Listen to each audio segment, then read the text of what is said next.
ಹಾಸನ ಜಿಲ್ಲೆ ಅರಸೀಕೆರೆ ತಾಲೂಕು ಕಣಕಟ್ಟೆ ಹೋಬಳಿ ಜೇಸಿಪುರ ಅಂಚೆ ಚಿಕ್ಕಲ್ಕೂರು ಗ್ರಾಮದಲ್ಲಿ ನೆಲೆಸಿರುವ ಶ್ರೀ ಬಿಳಿಕಲ್ಲು ಲಕ್ಷ್ಮೀರಂಗನಾಥ ಸ್ವಾಮಿಯವರು ಬಿಳಿಕಲ್ಲುಗೆ ಬಂದು ನೆಲೆಸಿದ ಕಥೆಯನ್ನು ತಿಳಿಸುತ್ತೇನೆ ಬನ್ನಿ. 600 ವರ್ಷಗಳ ಕಾಲದ ಹಿಂದೆ ಶ್ರೀ ಬಿಳಿಕಲ್ಲು ಲಕ್ಷ್ಮೀರಂಗನಾಥ ಸ್ವಾಮಿಯವರ ದೇವಾಲಯವನ್ನು ತರೀಕೆರೆ ಪಾಳೆಗಾರರು ಕಟ್ಟಿಸಿರುವ ದೇವಾಲಯವಿದು.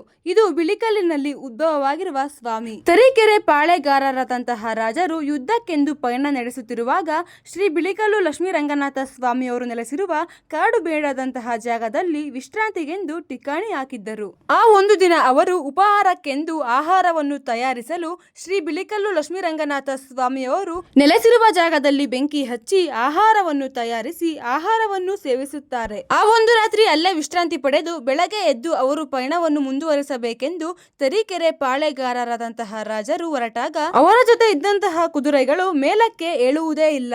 ಈ ದೃಶ್ಯವನ್ನು ಕಂಡು ತರೀಕೆರೆ ಪಾಳೆಗಾರರಾದಂತಹ ರಾಜರು ಗಾಬರಿಯಿಂದ ಯೋಚಿಸುತ್ತಾ ನಿಂತಿರುತ್ತಾರೆ. ಆ ಸಮಯದಲ್ಲಿ ಒಬ್ಬರು ಮಹಾಋಷಿಮುನಿಗಳು ಬರುತ್ತಾರೆ.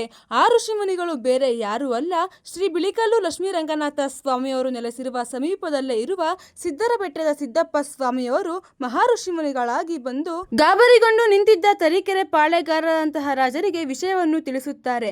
ಆ ವಿಷಯವೇನೆಂದರೆ, ನೀವು ಗಾಬರಿ ಪಡಬೇಡಿ, ಈ ಜಾಗದಲ್ಲಿ ಅಂದರೆ ನೀವು ಬೆಂಕಿ ಹಚ್ಚಿ ಆಹಾರ ತಯಾರಿಸಿರುವ ಜಾಗದಲ್ಲಿ ಶ್ರೀ ಬಿಳಿಕಲ್ಲು ಲಕ್ಷ್ಮೀರಂಗನಾಥ ಸ್ವಾಮಿಯವರ ಉದ್ಭವವಾಗಿದೆ, ಹಾಗಾಗಿ ನಿಮಗೆ ಈ ಅನುಭವವಾಗಿದೆ ಎಂದು ವಿಷಯವನ್ನು ತಿಳಿಸುತ್ತಾರೆ. ನೀವು ಈ ಜಾಗದಲ್ಲಿ ಶ್ರೀ ಬಿಳಿಕಲ್ಲು ಲಕ್ಷ್ಮೀರಂಗನಾಥ ಸ್ವಾಮಿಯವರ ದೇವಾಲಯವನ್ನು ನಿರ್ಮಿಸಿ ದೇವರಿಗೆ ನಿತ್ಯವೂ ಪೂಜೆ ಸಲ್ಲಿಸಬೇಕು ಎಂದು ಮಹಾಋಷಿಮುನಿಗಳಾಗಿ ಬಂದಿದ್ದ ಸಿದ್ದಪ್ಪ ಸ್ವಾಮಿಯವರು ತರೀಕೆರೆ ಪಾಳೆಗಾರರಂತಹ ರಾಜರಿಗೆ ವಿಷಯವನ್ನು ತಿಳಿಸುತ್ತಾರೆ. ಅವರ ಮಾತಿನಂತೆ ತರೀಕೆರೆ ಪಾಳೆಗಾರರಂತಹ ರಾಜರು ಶ್ರೀ ಬಿಳಿಕಲ್ಲು ಲಕ್ಷ್ಮೀರಂಗನಾಥ ಸ್ವಾಮಿಯವರ ದೇವಾಲಯವನ್ನು ನಿರ್ಮಿಸಿ ಪ್ರತಿನಿತ್ಯವೂ ಸ್ವಾಮಿಯವರಿಗೆ ಪೂಜೆಯನ್ನು ಸಲ್ಲಿಸುತ್ತಾ ಬರುತ್ತಾರೆ. ಆ ದಿನದಿಂದ ಶ್ರೀ ಬಿಳಿಕಲ್ಲು ಲಕ್ಷ್ಮೀರಂಗನಾಥ ಸ್ವಾಮಿಯವರನ್ನು ನಂಬಿ ಪೂಜಿಸಲು ಸಾವಿರಾರು ಜನ ಭಕ್ತ ಸಾಗರನೆ ಹರಿದು ಬಂತು. ಭಕ್ತರ ಕೋರಿಕೆಗಳನ್ನು ನೆರವೇರಿಸುತ್ತಿರುವ ಶ್ರೀ ಬಿಳಿಕಲ್ಲು ಲಕ್ಷ್ಮೀರಂಗನಾಥ ಸ್ವಾಮಿಯವರನ್ನು ಎಲ್ಲಾ ಭಕ್ತರು ನಂಬಿ ಕೆಟ್ಟವರಿಲ್ಲವೋ ರಂಗನ ಎಂದು ಈಗಲೂ ನಂಬಿಕೆಯಿಂದ ಪೂಜಿಸುತ್ತಿದ್ದಾರೆ. ಆಗಿನ ಕಾಲದಿಂದ ಈಗಿನ ಕಾಲದವರೆಗೂ ನಂಬಿ ಕೆಟ್ಟವರಿಲ್ಲವೋ ರಂಗನ ಎಂದು ಶ್ರೀ ಬಿಳಿಕಲ್ಲು ಲಕ್ಷ್ಮೀರಂಗನಾಥ ಸ್ವಾಮಿಯವರನ್ನು ನಂಬಿ ಬರುವ ಭಕ್ತರು ಇನ್ನೂ ಕಡಿಮೆ ಆಗೇ ಇಲ್ಲ. ಹಾಗೆಯೇ ಶ್ರೀ ಬಿಳಿಕಲ್ಲು ಲಕ್ಷ್ಮೀರಂಗನಾಥ ಸ್ವಾಮಿಯವರನ್ನು ನಂಬಿ ಬಂದ ಭಕ್ತರನ್ನು ಸ್ವಾಮಿಯವರು ಯಾವತ್ತೂ ಕೈ ಬಿಟ್ಟೇ ಇಲ್ಲ.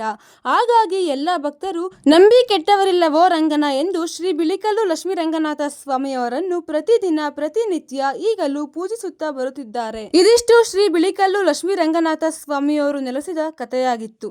ಧನ್ಯವಾದಗಳು.